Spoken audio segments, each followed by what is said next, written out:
खोदा पहाड़ निकली चुईया। सब बात कर रहे थे ग्रीन टॉप मिलेगा, ग्रीन टॉप मिलेगा, लेकिन ऐसा विकेट मिला जो आपको सब कॉन्टिनेंट की याद दिलाता है। ना विकेट पर पेस है, ना बाउंस है, और इतना सुस्त विकेट नजर आया है। बल्लेबाजी भी सुस्त नजर आई है। इंग्लैंड की टीम जो तेजी से रन स्कोर करने के लिए जानी जाती है, बट इस विकेट पर 3 रन पर ओवर बनाना भी उनके लिए चैलेंजिंग हो रहा था एक स्टेज पर। बाद में जाके जहां दिन खत्म किया है इंग्लैंड ने, शायद वो खुश होंगे, क्योंकि इंडिया ने सिर्फ 4 ही विकेट इंग्लैंड के आउट किए हैं। अगर यही 6 विकेट होते तो मैं कहता कि शायद ये 50-50 है, क्योंकि इंपॉर्टेंट टॉस जीता था बेन स्टोक्स ने, और इस विकेट पर टॉस बहुत क्रूशल था।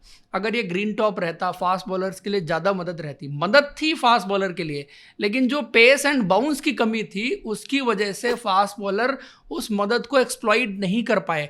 आपने देखा कि बहुत सारे कैचेस स्लिप तक कैरी ही नहीं किए। वो सबसे इंपॉर्टेंट चीज़ थी इस मैच में, जिस वजह से जो मदद मिल रही थी शुरू में, वो विकेट्स में कन्वर्ट नहीं हुए। अदरवाइज अगर थोड़ा सा अच्छा बाउंस होता, यहाँ पर पेस अच्छी यहाँ पर देखने को मिली होती, तो इंग्लैंड के ज़्यादा बल्लेबाज आउट होके जा सकते थे। तो इसलिए टॉस बहुत इंपॉर्टेंट हो जाता है ऐसे में। दूसरा, चौथी पारी में बल्लेबाजी करना यहाँ पर बहुत मुश्किल होगा। बेसबॉल को चौथी पारी में चेज करना पसंद है, लेकिन अच्छा विकेट हो तभी। ये विकेट उतना बेहतर नहीं है। जिस तरह से गर्मी और बढ़ती जा रही है, 4-5 दिन रहने वाली है, तो 5वें दिन चौथे दिन बल्लेबाजी के लिए विकेट बेस्ट नहीं होगा। इसीलिए चौथी पारी में बल्लेबाजी करना भी आसान नहीं होगा। और यहाँ से इंग्लैंड ने 250 रन ऑलरेडी बना लिए हैं। अगर 125 रन और ऐड कर लेती है इंग्लैंड की टीम, तो पहली पारी में आप ये मानेंगे कि इंग्लैंड ने अच्छा स्कोर बना लिया है। बिकॉज ये विकेट उस हिसाब का है जहां पर स्लो स्कोरिंग रेट से आपको मैच चलता हुआ नजर आ रहा है, और रन स्कोर करना यहां पर आसान नहीं है। आसान इसलिए नहीं है कि आप अगर इंग्लैंड के बल्लेबाजों का एग्जांपल ले लें, जो स्ट्रोक प्लेयर हैं, जो पसंद करते हैं कि गेंद अच्छा बल्ले पर आए सो दैट वो अपने शॉट्स खेल सकें, तो यहां पर क्या हो रहा था कि बल्लेबाज शॉट्स तो खेल रहे थे, बट वो टाइमिंग नहीं मिल रही थी बिकॉज ऑफ जो पेस की कमी थी विकेट पर, उसकी वजह से। इसलिए बॉल उस तरह से ट्रेवल ही नहीं कर रहा था। आउटफील्ड में भी जा रहा था, तो आउटफील्ड भी यहाँ पर थोड़ी हैवी है, तो बॉल उस तेजी से ट्रेवल नहीं कर रहा जहां पर आपको चौके आसानी से मिल जाते हैं। तो ये सब फैक्टर हैं जिसकी वजह से आपने देखा कि पहले दिन पर रन स्कोरिंग काफी कम रही, सुस्त रही। इंडिया ने भी अच्छी गेंदबाजी की है, ऐसा नहीं है इंडिया ने खराब गेंदबाजी की है, बट शायद विकेट कॉलम में कम से कम 2 विकेट और होते तो इंडिया की टीम खुशी से जा सकती थी। लेकिन अभी पहले दिन का खेल खत्म होने पर आप ये कहेंगे कि इंडिया की टीम गेम में थोड़ा सा पीछे है, इंग्लैंड की टीम गेम में आपको आगे नजर आ रही है। इंडिया की अगर अब प्लेइंग 11 पर आ जाएं और सूरत हाल देखें, तो आप कहेंगे कि स्पिनर्स की गेंद टर्न हो रही है। भले ही यहाँ पर थोड़ा स्लो विकेट है, स्लो टर्नर टाइप आप कह सकते हैं, लेकिन स्पिनर की गेंद अच्छी खासी टर्न हो रही है। जडेजा ने एक विकेट भी निकाला, वॉशिंगटन ने भी ठीक गेंदबाजी की। तो अगेन क्या कुलदीप यादव को खिलाया जा सकता था, वो सवाल आपके दिमाग में जरूर आएगा। बट चूंकि आप देखिए जिस तरह के हालात थे, विकेट में थोड़ा बहुत मॉइस्चर जरूर था, बट ये जो पेस एंड बाउंस कम था, इसका अंदाजा शायद किसी को नहीं रहा होगा। फास्ट बॉलर्स को मदद मिली है, वो लेटरल मूवमेंट भी हुई है, वो स्विंग भी हुई है, बट बहुत सारे एजेस जो थे वो स्लिप तक कैरी ही नहीं किए। और बहुत बार आपने ये भी देखा कि एक स्टेज के बाद जब 40-45 ओवर पुरानी हो गई थी गेंद, तो जो लैक ऑफ पेस थी उसकी वजह से जो रूट इवन जसप्रीत बुमराह को भी बैकफुट पर बहुत आसानी से थर्ड मैन के एरिया में खेल पा रहे थे। नीतीश कुमार रेड्डी को तो बहुत ही इजीली खेल रहे थे, क्योंकि उनके पास जो है वो काफ़ी कम पेस है। आकाशदीप भी इसी वजह से स्ट्रगल करते हुए नजर आए कि बाउंस उनको उतना मिल नहीं रहा था, और जिस लेंथ पर वो ऑपरेट कर रहे थे वहाँ से और ज़्यादा कम बाउंस मिल रहा था। ज़्यादा बाउंस सबसे अगर किसी को मिला है वो नीतीश कुमार रेड्डी को मिला है। उन्होंने एक जो विकेट भी निकाला, वहां पर भी देखेंगे जो एक्स्ट्रा बाउंस था उसकी वजह से वो एक सर्टेन एरिया में जहां पर बॉल हिट कर रहे थे बॉलर्स, वहां पर मिल रहा था, बट आगे वाली लेंथ पर उतना बाउंस देखने को नहीं मिल रहा था। अगर आप गेंदबाजी की बात करें, जसप्रीत बुमराह से शुरू करें, तो जसप्रीत बुमराह ने अच्छी गेंदबाजी की है, वेल डिसिप्लिन गेंदबाजी की, अपने चैनल में जिसमें करते हैं वो गेंदबाजी की है।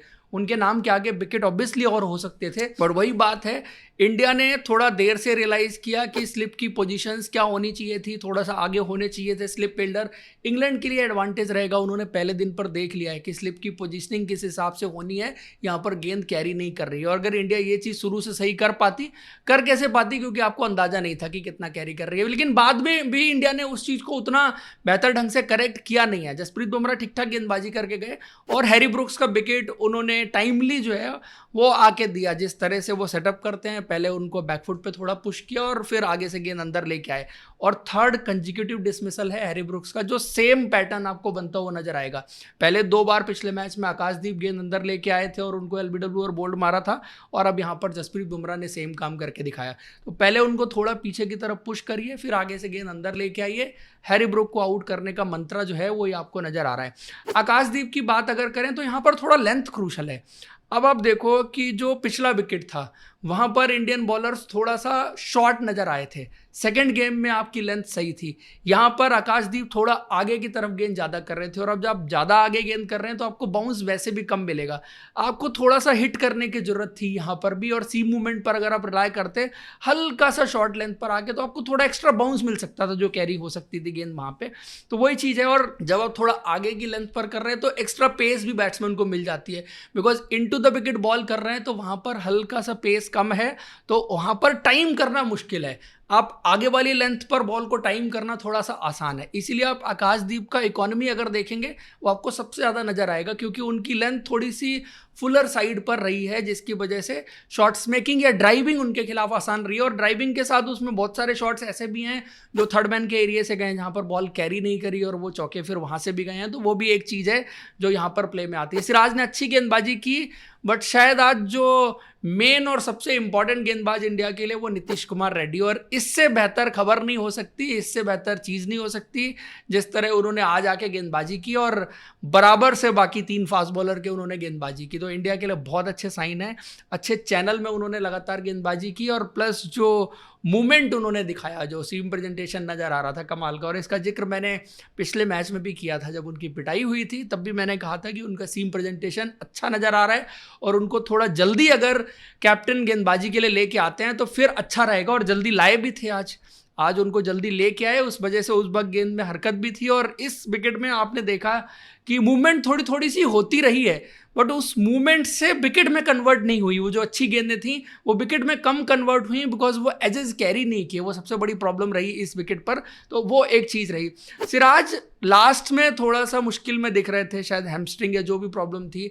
अभी तक इस सीरीज में ओवरऑल इंडिया के लिए काफ़ी गेंदबाजी वो ऑलरेडी कर चुके हैं, तो यहाँ पर उन्होंने कम गेंदबाजी की, बट अच्छी गेंदबाजी की सिराज ने। और जाके जो रूट को जो उकसा रहे थे कि बेसबॉल को अपनी जेब में रखते हैं, वो भी सही टैक्टिक थी, बट वो उनकी बातों में आए नहीं, उस तरह से शॉट खेले नहीं। इसीलिए मैं कह रहा हूं कि इंग्लैंड ने आज बहुत सेंसिबल क्रिकेट खेली है, कि अगर वहीं पर इंग्लैंड की टीम थोड़ा सा जोश में आके, बेसबॉल के ताव में आके आड़े तिरछे उल्टे सीधे शॉट्स खेलती तो उनकी टीम मुश्किल में आ सकती थी। बट जो रूट ने बहुत अच्छी वेल कंपोज्ड इनिंग खेली है, अभी भी खेल रहे हैं, नॉट आउट है, 99 रन पर है। बट इंडियन टीम को एक चीज़ मेक श्योर करनी पड़ेगी यहाँ से, कि इंग्लैंड की टीम को आपको 350 इसके आसपास आप रोक लें। वैसे भी अगर 370 भी इस विकेट पर बनते हैं, मुझे लगता है कि बहुत अच्छा स्कोर होगा 370। इंडिया को भी पहली पारी में 370 के आगे जाना पड़ेगा, जो आसान नहीं होगा, बल्लेबाजी आसान नहीं होगी। और ये विकेट देखने से ऐसा नहीं लग रहा कि बाय द टाइम इसमें पेस आपको बढ़ती हुई नजर आएगी, शॉट्स मेकिंग ईजी होती हुई नजर आएगी। क्योंकि क्या होता है, जैसे आप साउथ अफ्रीकन विकेट्स में देखते हैं कि पहले दिन विकेट थोड़ा स्लो होता है, फिर जैसे जैसे खेलते जाते हैं तो पेस बढ़ती जाती है। बट ये विकेट उस तरह के साइन नहीं दिखा रहा।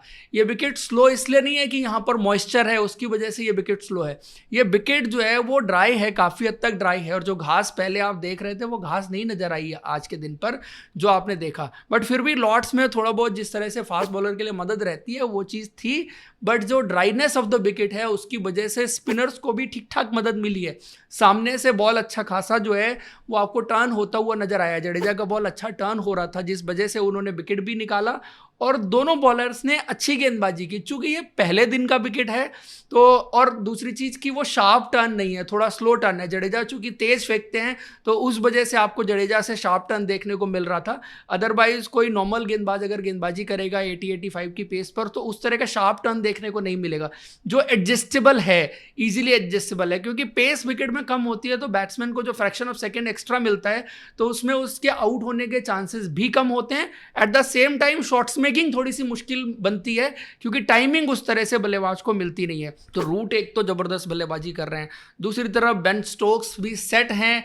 अब वो एलबीडब्ल्यू कॉल, अंपायर्स कॉल थोड़ा सा इंग्लैंड के फेवर में ज़्यादा गई हैं। और एक चीज़ और आप देखेंगे कि जो इनसाइड एजेस लगे हैं because of the slowness of the wicket, वो विकेट पे अगर लग गए होते तो इंडिया के फेवर में जा सकते थे। बट अब है क्या कि इंग्लैंड के पास बोर्ड पर 250 रन ऑलरेडी लग गए हैं, 4 ही विकेट आउट हैं, तो इसीलिए मैं कह रहा हूँ कि एडवांटेज इंग्लैंड है। इंडिया की पारी में हो सकता है कि जो इनसाइड एज लगे हैं वो सीधा स्टंप पर चले जाएं, है ना। तो ये चीज़ आपको आगे देखनी पड़ेगी और इंडिया को इंग्लैंड को जल्दी से जल्दी दूसरे दिन पर ऑल आउट करना पड़ेगा। अगर 350 370 के आसपास भी आउट कर लेते हैं तब भी इंग्लैंड की टीम ही गेम में आगे रहेगी। आपको 350 के अंदर अगर आप इंग्लैंड को आउट करते हैं तो मैं कहूंगा कि हाँ, इंडिया ने कमबैक किया। अदरवाइज इस क्रूशल विकेट पर इंग्लैंड की टीम ने पहले दिन डिसाइसिव लीड तो नहीं कहूंगा बट इंपॉर्टेंट लीड जरूर ले ली है, जहां पर वो गेम में मार्जिनली इंडिया से आगे प्लेस्ड हैं। अब देखते हैं दूसरे दिन क्या होता है। फिलहाल पहले दिन के रिव्यू में इतना ही। आप लोग को पसंद आया तो लाइक और चैनल को सब्सक्राइब जरूर करें। Thank you, see you in next video.